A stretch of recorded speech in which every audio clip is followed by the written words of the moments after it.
let us discuss the problem of JEE Mains 2020 on the topic of EM wave. EM wave की problem है ये,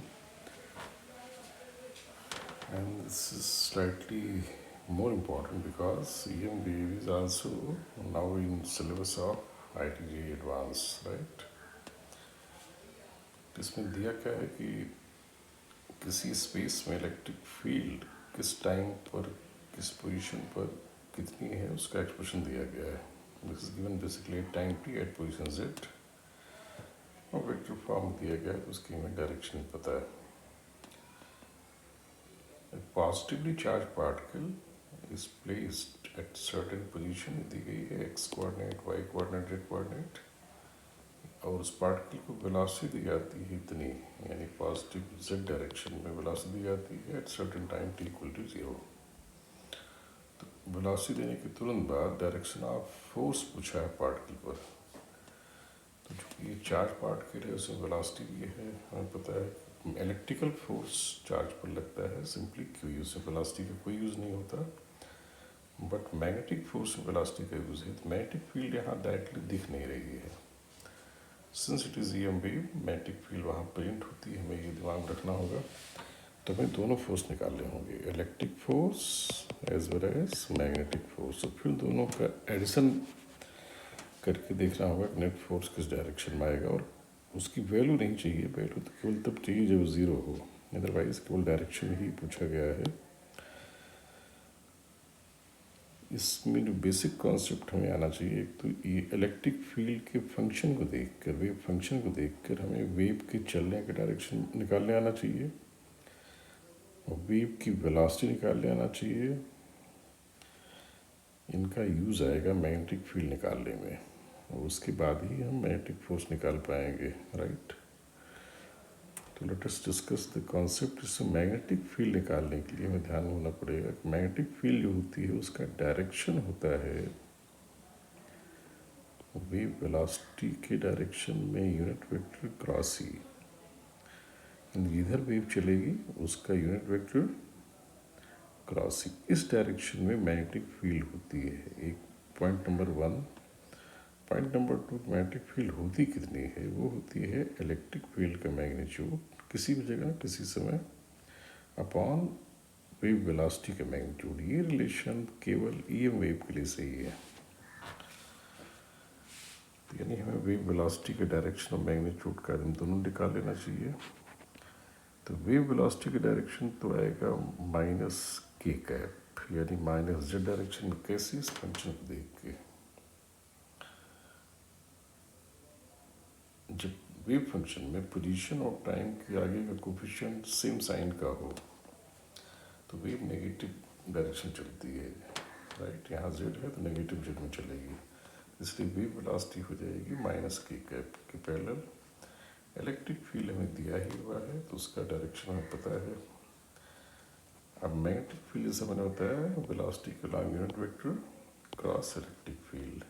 तो B parallel हो जाएगा minus के कैप, वेलोसिटी होगी क्रॉस ई कैप. ई कैप हमारा ये है I+J के लॉन्ग. बस डायरेक्शन चाहिए. तो मैग्नेटिक फील्ड ऐसा करने से उसका डायरेक्शन हमें मिल गया -J+I, यानी I-J कि अलॉन्ग मैग्नेटिक फील्ड होगी. और एग्जैक्ट एक्सप्रेशन पाना है तो ये रिलेशन यूज़ करके उसका मैग्नीट्यूड भी लिख लेंगे.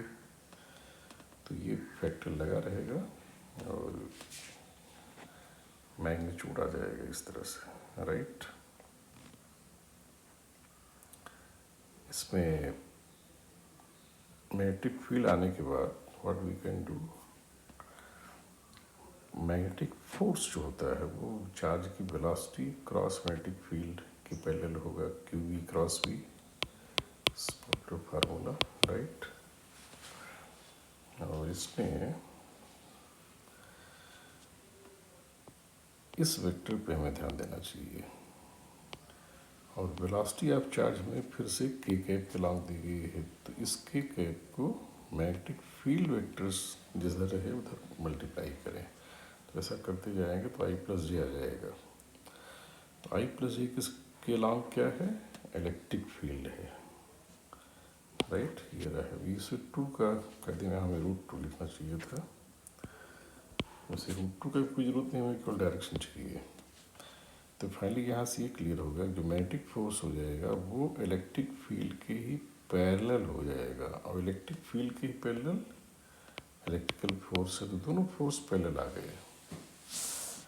जब दोनों फोर्स पैरेलल आ गए तो वी कैन से कि नेट फोर्स जो होगा वो पैरेलल टू ई वेक्टर हो जाएगा, और ई उस पोजीशन और टाइम पे देखा जाए तो यहाँ कॉस पाई आता है, अगर ये वैल्यू प्लेस करेंगे,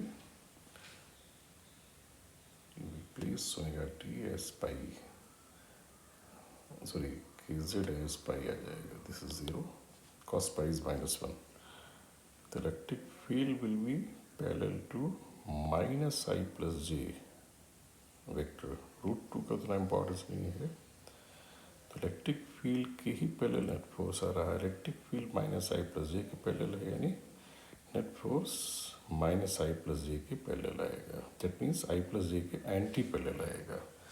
तो उस तरह से आंसर बी होना चाहिए, बट एक चीज़ और इसमें चेक करनी चाहिए हमें कि नेट फोर्स कहीं ज़ीरो तो नहीं है, ठीक है, दोनों वेक्टर पैरेलल हैं, ई के पैरेलल दोनों आ गए, जब ई के पैरेलल दोनों आ गए तो दो फोर्सेस मिलकर दो वेक्टर जो एक ही डायरेक्शन में हो ज़ीरो हो ही नहीं सकते, जैसे ए प्लस बी है और ए और बी के डायरेक्शन में है, तो इनका सम जीरो तभी हो सकता है जब दोनों इंडिविजुअली जीरो हो, और इंडिविजुअली जीरो कम से कम ई तो नहीं है, जब ई नहीं है तो दूसरा भी नहीं है, क्योंकि ई के पैरेलल प्रोपोर्शनल ही मैग्नेटिक फील्ड होनी है, राइट, तो नेट फोर्स जीरो नहीं होगा, आ जाएगा ये anti parallel to i plus j. इसमें √2 इज नॉट इम्पॉर्टेंट, राइट, इसमें केवल ये कॉन्सेप्ट इम्पॉर्टेंट था, मैग्नेटिक फील्ड होती है parallel to v cross e, वी कह सकते हैं या वी के लॉन्ग यूनिट वेक्टर, क्योंकि यहाँ हमें केवल डायरेक्शन की बात करनी है, और दूसरा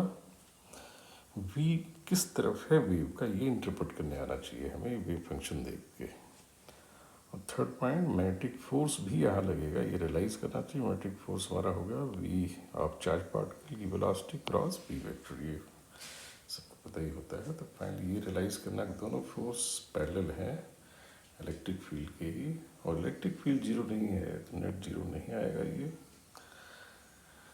तो ये आ जाएगा, जब रखते हैं वैल्यू तो final electric field minus I plus जे के लॉन्ग आती है, तो नेट फोर्स भी माइनस आई प्लस जे के लॉन्ग आ जाएगा, राइट।